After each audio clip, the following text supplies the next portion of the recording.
Permasalahan sampah di Bali hingga kini masih menjadi pekerjaan rumah bersama yang membutuhkan perhatian dan keterlibatan seluruh elemen masyarakat.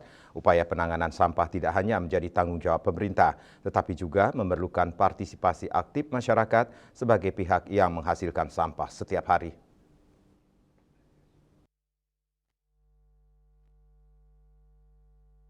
Berbagai langkah telah dilakukan pemerintah, mulai dari penyusunan regulasi, penyediaan fasilitas pengelolaan sampah, hingga sosialisasi secara masif kepada masyarakat mengenai pentingnya pemilahan dan pengolahan sampah dari sumbernya.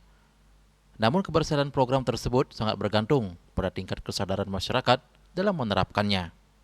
Menurut akademisi Gede Wirate, kesadaran masyarakat menjadi kunci utama dalam mewujudkan Bali yang bersih dan bebas dari permasalahan sampah.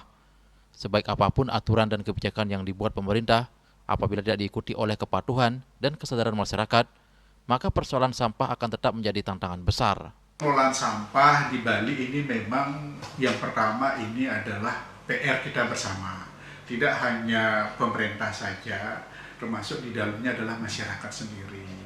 Itu di satu sisi pemerintah ini kan sudah sangat masif sekali mensosialisasikan bagaimana mengelola sampah dan lain sebagainya. Tapi di sisi lain juga perlu kesadaran masyarakat. Karena kuncinya itu kan di kesadaran masyarakat. Sebagus apapun yang dibuat, regulasi yang dibuat oleh pemerintah, tapi kalau kesadaran masyarakat kurang, ini juga menjadi problem. Gede Wirata juga menambahkan, penanganan sampah di Bali memerlukan kolaborasi seluruh pihak, mulai dari pemerintah, masyarakat, kalangan akademisi, lembaga swadaya masyarakat LSM, dunia usaha, hingga komunitas lingkungan. Masing-masing memiliki peran strategis dalam menciptakan sistem pengelolaan sampah yang efektif dan berkelanjutan. Akademisi dapat berkontribusi melalui penelitian dan inovasi teknologi pengelolaan sampah, sementara dunia usaha dapat mendukung melalui penerapan prinsip ekonomi sirkuler dan pengurangan penggunaan plastik sekali pakai.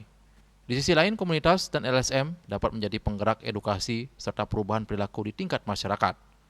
Dengan semangat gotong royong dan kolaborasi lintas sektor, diharapkan persoalan sampah di Bali dapat ditangani secara lebih optimal. Kesadaran masyarakat yang semakin meningkat, didukung kebijakan pemerintah yang kuat dan keterlibatan seluruh pemangku kepentingan menjadi modal penting untuk mewujudkan Bali yang bersih, sehat, dan berkelanjutan. Yana dan Agung Kompiang, Bali TV.